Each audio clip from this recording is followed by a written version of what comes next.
Right, we are going to turn to this evening's reading, and it's Genesis chapter 39.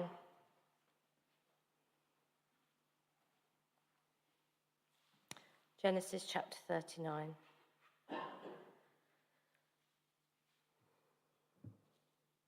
Now Joseph had been taken down to Egypt. Potiphar, an Egyptian who was one of Pharaoh's officials, the captain of the guard, bought him from the Ishmaelites who had taken him there. The Lord was with Joseph, so that he prospered, and he lived in the house of his Egyptian master. When his master saw that the Lord was with him, and that the Lord gave him success in everything he did, Joseph found favor in his eyes and became his attendant. Potiphar put him in charge of his household, and he entrusted to his care everything he owned. From the time he put him in charge of his household and of all that he owned, the Lord blessed the household of the Egyptian because of Joseph. The blessing of the Lord was on everything Potiphar had, both in the house and in the field. So Potiphar left everything he had in Joseph's care. With Joseph in charge, he did not concern himself with anything except the food he ate. Now Joseph was well built and handsome, and after a while his master's wife took notice of Joseph and said, "Come to bed with me." But he refused. "With me in charge," he told her, "my master does not concern himself with anything in the house. Everything he owns he has entrusted to my care. No one is greater in this house than I am. My master has withheld nothing from me except you, because you are his wife. How then could I do such a wicked thing and sin against God?" And though she spoke to Joseph day after day, he refused to go to bed with her or even be with her.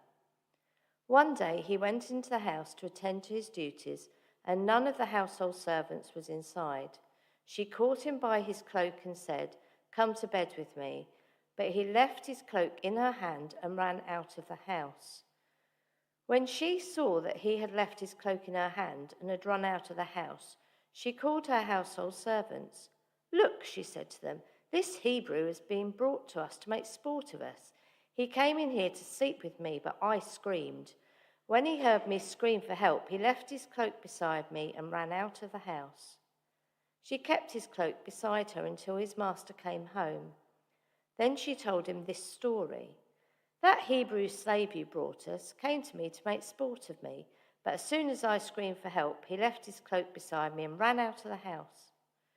When his master heard the story his wife told him, saying, "This is how your slave treated me," he burned with anger.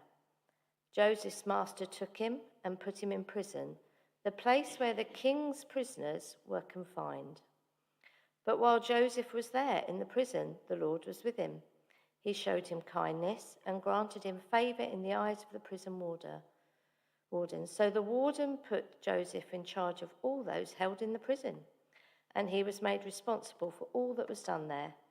The warden paid no attention to anything under Joseph's care, because the Lord was with Joseph and gave him success in whatever he did. Well, friends, do let me encourage you to turn back with me to Genesis chapter 39. As you're turning there, I want to ask you two very simple questions as we begin this evening. And the first question is this: when you hear the word success, what are the first things that pop into your head? The pictures. Maybe it's money, a nice house, a stable career. Maybe it's a sense of recognition, a promotion, a place of honor in your workplace. And then secondly, where is it in your life that you're looking for that kind of success? Because here's the fact: we often try and chase it in the wrong places. We try and find success in the promotion, in the financial stability, in the recognition from the world. And then when life doesn't go the way we planned, when the path ahead doesn't turn out with those things that we thought it would bring, we assume something is wrong. Something is broken, either with us or the problems with God. And then very quickly, discouragement and doubt creep in. But notice with me tonight, as we turn to Genesis 39, God's word, in a sense, throws a cold glass of water upon our faces. Because the story of Joseph reframes everything we think we know about success. Because as Bev read it, I wonder, did you pick up on the reality that it bookends our passage? When you think about it, it ends and it begins with success, but not in the sorts of places that you would assume. The chapter begins by telling us that Joseph is now in the land of Egypt and he's a slave in Potiphar's home, and it ends up with Joseph in prison, and in both of those places, he is successful. Verse 2, Joseph is a slave, and yet the Lord was with Joseph, so he prospered. And it ends with Joseph in prison as a prisoner, and yet, verse 23, the warden paid no attention to anything under Joseph's care, because the Lord was with him and gave him success in whatever he did. And if you're like me, you're asking yourself, how on earth is it that the slave and the prisoner could be called successful? How does that even make sense? Because ultimately, this passage is not a passage about Joseph climbing the career ladder. It's not a passage about Joseph finding his inner self. But rather, what we see here is something greater. Throughout this passage, we see the presence of God and a man whose desire is to live for him. That is the secret. And yet, notice with me in Genesis 39, although there is the presence of God, and although it brings to Joseph a level of blessing and prosperity, Joseph is also a man who knows bruising. He's blessed, but he's bruised.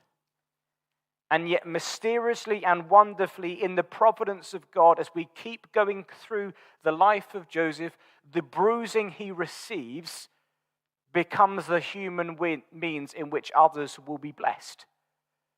Because think about it, if there was no pit, there would have been no Potiphar. No Potiphar's house, no prison, no prosperity. No prosperity, the family perish. So we're going to walk through this passage. We're going to see three things. We're going to see Joseph is a man who brings blessing.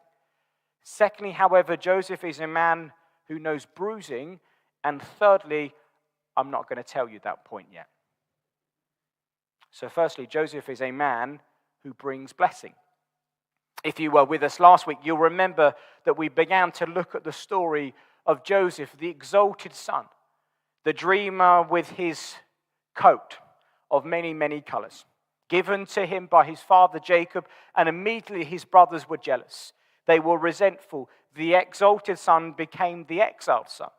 His brothers plotted against him. They threw him into a pit in Dothan.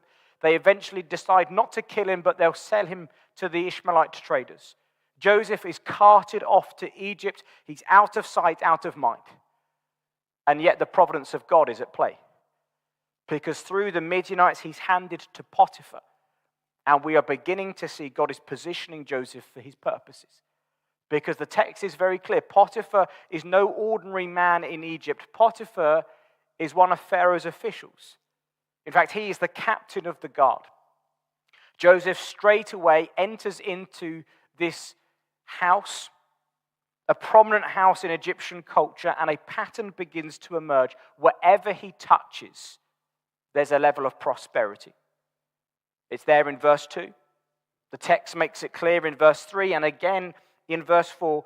God is blessing Joseph even in a place where he's a stranger and in a home that is not his own. So just look, for example, verse 3. When his master saw the Lord was with him, and the Lord gave him success in everything he did, Joseph found favor in his eyes and became his attendant. Notice the passage is telling us the reason Joseph prospers in Potiphar's house is ultimately not of Joseph himself. No, the text is clear.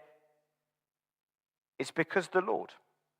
Potiphar recognizes in verse 3, the Lord is with Joseph, and it is Yahweh who's giving him success in whatever he does. And that is the refrain of the passage. God's presence brings blessing. Verse 2, verse 3, verse 21, again, verse 23. And so here is Joseph the dreamer.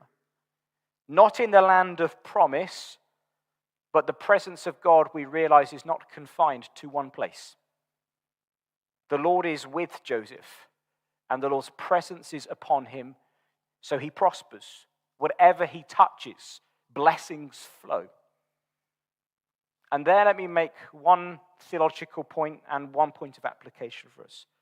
Notice from a theological perspective, verse 5 is telling, isn't it? The blessings of God are flowing out to an Egyptian household. And if you know anything of the book of Genesis, it should make us sit up and take notice. Because this is a partial fulfillment of the words that were spoken to Joseph's great-grandfather, Abraham. Remember there, Genesis chapter 12, the Lord calls pagan Abraham out of obscurity. He makes him a promise, you will become a great nation. But the promise does not stop there. God says, through your line, all nations, every ethnos, would be blessed. And fast forward down the line, what do you have? Abraham's great-grandson in a pagan nation, serving a pagan official, yet the blessings of God now rest on that household. Do you see, our theological antennas should be buzzing. This is the Abrahamic promises beginning to spill out of the land of Canaan far into the world. This is the blessings of God tied to the line of Abraham, trickling out, leaking out, as it were, even into the home of a pagan official.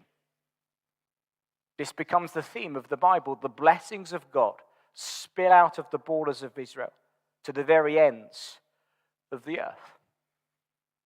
And notice from an application perspective, this text is striking, isn't it? Verse 3 tells us Potiphar, a pagan official, sees something in Joseph. He sees the Lord is with him. Something in that sense has become visible.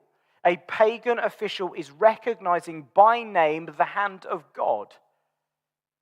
And it becomes clear to see Potiphar would not have known the God of Israel if it had not been made known to him. He's not reading the Torah. He's not attending the synagogue, which suggests to us that Joseph's faith was not a silent faith. He was a man through word and deed who made it clear that God was with him and he was living for God. There's a sense here that Potiphar is seeing the life of God being displayed amongst the people of God, or a servant of God. So that the way Joseph lives in his home, his obedience gives credible confession to his testimony. His work ethic in the home backs up his witness. His faithfulness puts flesh on his theology. Joseph is a living billboard in Egypt to the blessings and the faithfulness and the goodness of Yahweh being poured out upon the people. So as one commentator said, the best advert then for Christianity is a good and faithful life. But you and I also know the flip side, don't we? The greatest cause of atheism in the world today is Christians. Christians who acknowledge Jesus with their lips, but then deny him by their lifestyle. And that, brothers and sisters, is what an unbelieving world finds simply unbelievable. So the question becomes for each of us personally, when the world looks at you, do they see something different? Do they see someone distinct? Here is a pagan official recognizing the presence of God in his employee. Do your work colleagues recognize that in you? Or those in your family? Or your friendship circles? Here the providential hand of God is at work. What the brothers intended for harm, the pit, the betrayal, the Lord is already using for good. The pit has placed Joseph into a prominent position in Potiphar's house. And yet, let's be honest, Joseph is far from where he wants to be. After all, who wakes up at the end of the day and says, do you know what? I want to be a slave in a foreign land, abandoned away and far away from my father and abandoned by my brothers. Joseph is far from where he wants to be, yet he is exactly where the Lord wants him to be. Even in a place he did not choose, he is becoming the human channel in which the blessings of Almighty God are beginning to flow to the nations. But God has bigger plans for Joseph than just the prosperity of Pharaoh's house. He will use Joseph to preserve all the people, which means Joseph needs to be placed into a position of power in the land of Egypt. So now we begin to see the Lord will bring that about, not only in the blessings that Joseph brings, but in the way that Joseph will now be bruised. So we move on. Joseph, the man who knew bruising. The strapline of our series is sovereignty in suffering. And already in these early chapters in the life of Joseph, it's on full display, isn't it, for us? The Lord, in his sovereignty, has allowed Joseph to suffer. He suffered in the pit in order to bring him in his sovereign plans to Egypt. And while he's far from where he wants to be, he's exactly right now in this moment where the Lord would have him to be. But then the passage enters in this tension. Just because you are where the Lord would want you to be, that does not mean in life you will be exempt from hardship, from temptation, and from difficult circumstances. You read through your Bible, you read through the history of the church, it is often those who walk closest to their God who feel the fieriest tests the most. And that is true for Joseph, because all of a sudden we're introduced to Mrs. Potiphar. Now, as we walk through these early chapters of the life of Joseph, we begin to learn much about Joseph. Chapter 37, verse 2, told us Joseph was 17 years of age. Our passage here in verse 6 tells us Joseph is well built, he's handsome. In fact, the only other time that phrase is used of being handsome is used to describe his mother Rachel in Genesis 29. So the genes, the looks are in the genes in that sense. So here is Joseph. He's young, he's strong, he's a good-looking chap who's prospering in the home of Potiphar. Potiphar notices, and now we see his beauty and his charisma mean that others begin to notice. And so verse 7 says, Potiphar's wife begins to notice. After a while, his master's wife took notice of Joseph and said, "Come to bed with me." As the passage was read, we see Joseph refuses this offer, but Potiphar's wife is persistent. Verse 10, she keeps trying to beg Joseph to bed her. And so this for Joseph is not a one-off test. The temptation is perpetual, day after day. And you can imagine it, can't you? Every day when Joseph came into the home, there's Potiphar's wife, always laughing at his jokes, even the ones that were not even funny, complimenting his character, grazing his bicep. Oh, you've been working out recently, Joseph, hasn't you? And the longer it goes on, the harder it becomes. Because the truth is, for Joseph, it would have been so easy to rationalize it. No one would know. It's not going to hurt anyone. He could have excused it. This is the very sins his brothers had fallen into, Reuben and Judah. It's in the blood. He could have used his background as an excuse. I've been betrayed by my own family. I've been dehumanized as a slave, transported to a foreign land. At least just give me this. Every human perspective gave him 1,000 reasons to get it on with Mrs. Potiphar. Now, in the original language this passage is written in, Potiphar's wife's ask of Joseph is 2 words. 2 words that are not inviting him into the bedroom, but a direct imperative commanding him to act towards her sexually. 2 words from Potiphar's wife. But then in the original language, it's met in verse 8 by a 35-word passionate plea by the dreamer Joseph. Verse 8. But he refused. With me in charge, he told her, my master does not concern himself with anything in the house. Everything he owns has been entrusted to my care. No one is greater in this house than I am. My master has withheld nothing from me except you, because you are his wife. How then could I do such a wicked thing and sin against Potiphar, against God? Do you see it? Potiphar's wife's 2 words. Joseph here meets that with a 35-word passionate refusal. not because he's immune to desire, not because he's untouched by circumstances or temptation, but here is a man who is faithful to his God. Here is a man who is not letting his past, his pain, or even present circumstances dictate a level of compromise. And he lays it out in a threefold approach as to why he will not do this wicked thing. First of all, he refuses because his master has entrusted everything that is his to Joseph. His household, the resources, the responsibility, and so he treats them all with a level of integrity. Secondly, he refuses because this woman is his master's wife. And thirdly, he refuses because this would be a sin, not ultimately against Potiphar, but against God. Joseph is putting his colors on full display, isn't he? He's showing here that his ultimate allegiance is to his God, and no circumstance, no temptation, and no fleeting pleasure can justify disobedience. So we see his refusal is threefold. It is practical, it is relational, and it's also theological. Now, often the application when we go through the life of Joseph, and I've heard, and I'm sure you have in a sermon too, is when temptation comes our way, like it does in this passage as we continue on, just run away. Do a Joseph. And that can be true at times, can't it? For example, if someone is hitting on you at the gym you go to, it's wise to move gyms. If you struggle with having a smartphone, ditch the smartphone, get a burner phone. But we also know there are some times you can't walk away.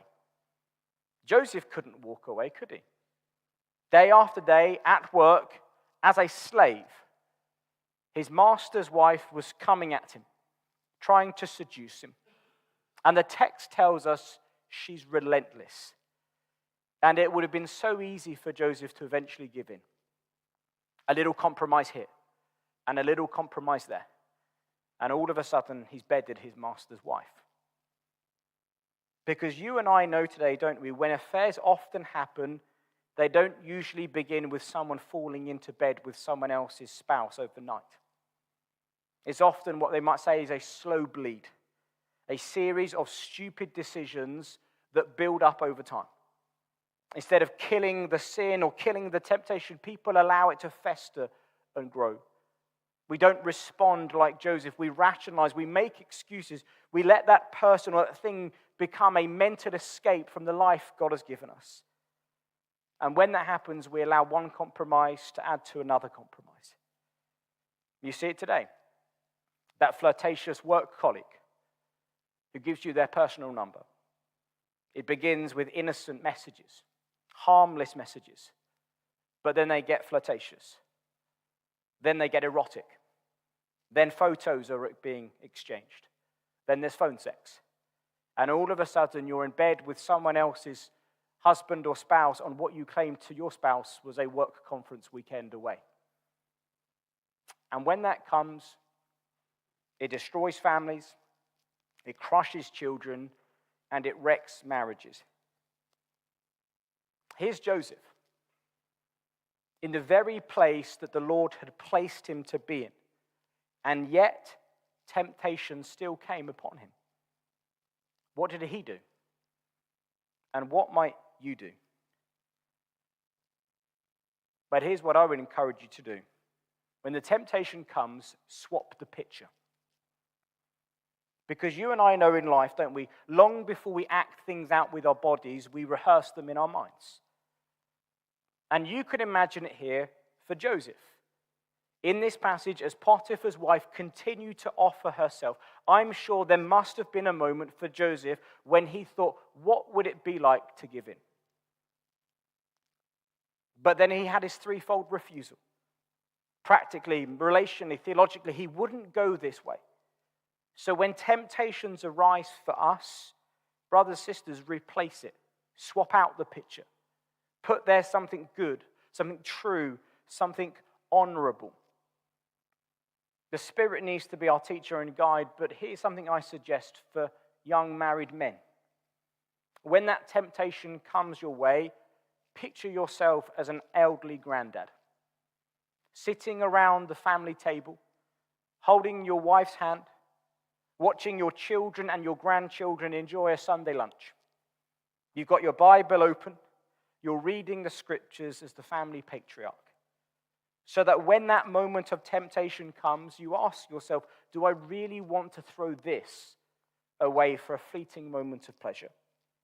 Something that will destroy everything I love and everyone I love and everything God has entrusted to me. Joseph swaps out the picture for something honorable. He will not sin against his God. But Mrs. Potiphar continues, and we pick up what happens next in verse 11. One day he went into the house to attend to his duties, and none of the household servants was inside. She caught him by his cloak and said, "Come to bed with me." But he left his cloak in her hand and ran out of the house.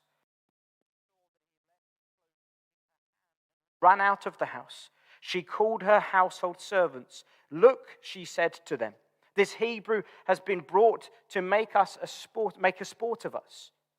He came in here to sleep with me, but I screamed. When he heard me scream for help, he left his cloak beside me and ran out of the house." She kept his cloak beside her until his master came home. Then she told him the story. "That Hebrew slave you brought us came to make sport of me. But as soon as I screamed for help, he left his cloak beside me and ran out of the house." From there, as the passage goes on, Joseph is thrown into prison. And so do you see it?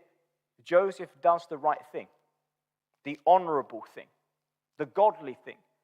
And what follows is suffering, bruising.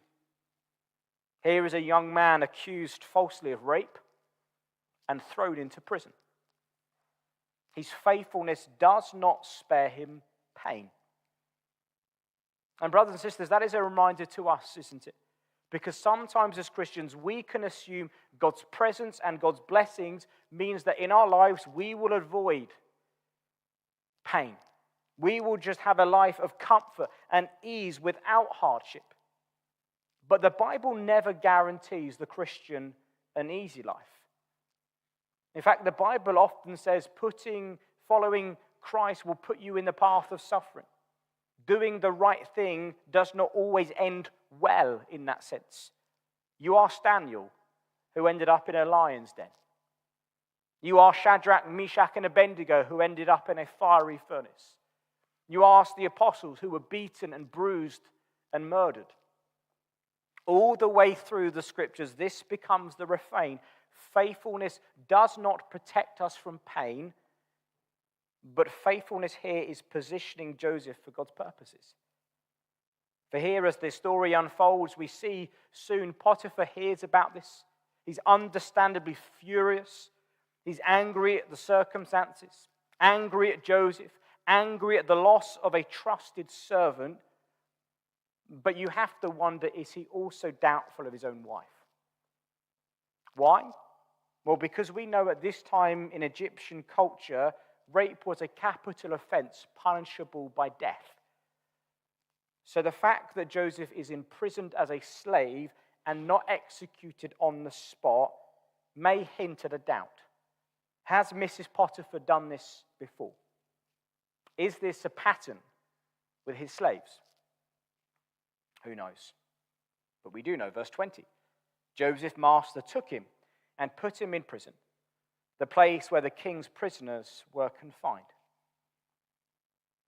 In these early chapters of the life of Joseph, his life is a story of highs and lows, isn't it? He goes from the exalted son to the exiled son. He goes from the pit to a place of authority in Potiphar's house.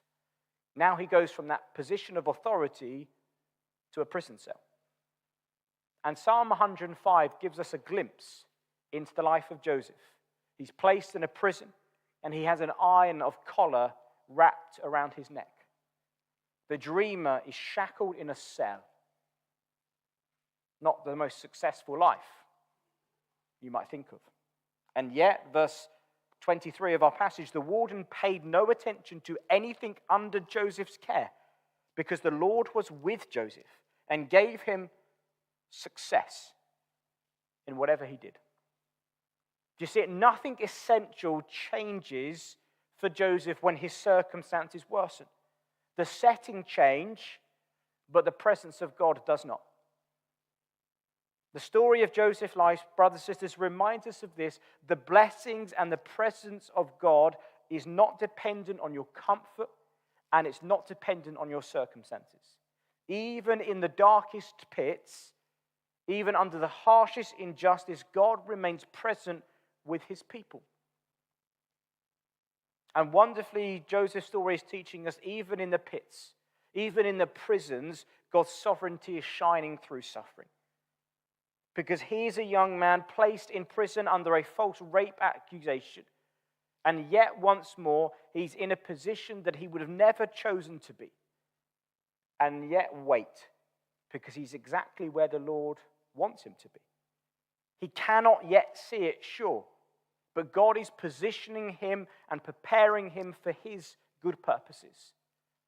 For he will sit in this prison cell for years, and in all of that time, the plans and the purposes of God are coming to pass, because if there was no pit, there would have been no Potiphar. No Potiphar, no prison. No prison, as we'll see next time, no divine appointment with Pharaoh. Potiphar is a man who brings blessings, a man who is given success in all that he's done. But success does not shield him from suffering. He's a man who knows bruising. But we pivot from Joseph to the ultimate descendant of the Abrahamic line. We end by considering Jesus, because in Jesus we see the one who brings blessing through his bruising. Blessing through bruising. Think about it. Jesus Christ embodies both of these realities wonderfully and fully, doesn't he? Consider the parallels. Joseph is righteous and he is faithful even when tempted by Potiphar's wife.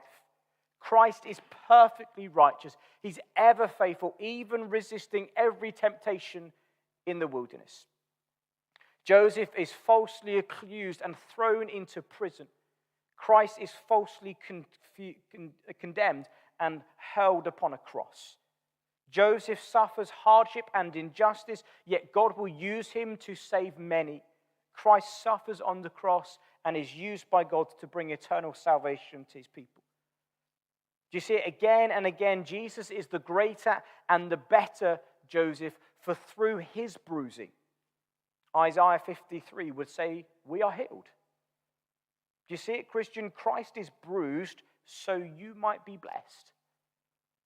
So as we look at the life of Joseph, we are reading more than a compelling biography. We are reading a shadow, an earthly crafted outline of the coming Messiah. Joseph is a man who knows blessings, but as the story moves forward, we see the blessings he knows, combined with bruising, are not accidental or wasted. The very bruising he receives becomes the means in which others would be blessed. If he had never been betrayed, never sold, never imprisoned, he would have never stood as the ruler of Egypt, and thus his family would have perished in a famine. So yes, in this moment for Joseph, what looks to be a setback is in the providence of God, the very path of salvation. And that is where the story takes us beyond Joseph to Jesus. He is the better and truer Joseph. He is bruised not for his sin, but for his obedience to the Father. And his suffering, like Joseph's suffering, is not a detour to the mission, but the very mission. For through his wounds, the blessings of God are coming to each of us. So there's an application for us here. Wonderfully and mysteriously, in the providence of God, suffering comes, yes, and it is never wasted. God does not squander the pain of his people. But the story does not end with us. It points us to Jesus Christ. He is the one in whom the blessings of heaven are now spilling out to the inhabitants of earth. Friends, we leave tonight pondering the greater Joseph. The one through his bruising becomes your blessing. So let's sing of him as we close. You are my rock in times of trouble. You lift me up when I fall down all through the storm. Your love is the anchor. My hope is in you alone. And as we close, hear these words from 1 Peter. In all of this you greatly rejoice, though now for a little while you may have to suffer grief in all kinds of trials. These have come so the proven genuineness of your faith, of greater worth than gold, which perishes though refined by fire, may result in praise and glory and honor when Jesus Christ is revealed.